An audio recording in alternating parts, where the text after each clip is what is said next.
Саламатсыздар ма, құрметті көрермендер.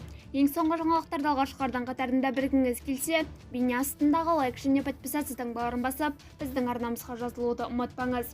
Лайк басқан қолдарыңыз Кабатулланың қабырғаларын ұстасын. Ақмола облысында жоғалған полиция қызметкерінің денесі Көкшетаудан табылды.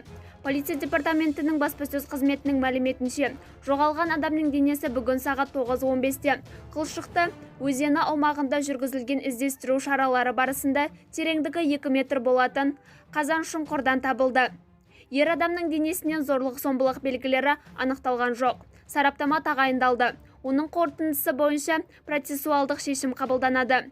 Полиция департаментінің басшылығы мен жеке құрамы өзінің әріптесі полиция подполковнигі Тұрарұлы Дүйсенбінің мезгілсіз қайтыс болуына байланысты туыстары мен жақындарына көңіл айтады, делінген хабарламада. Облыстық полиция департаменті баспасөз қызметінің мәліметінше, ТТ Дүйсенбінің хабар-ошарсыз кеткендігі туралы 23 маусымда Көкшетау полиция басқармасына өтініш түскен.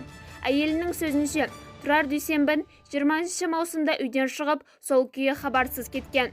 Сондай-ақ ол соңғы күндері бұйрыққа сәйкес кезекті еңбек демалысында болғаны айтылды.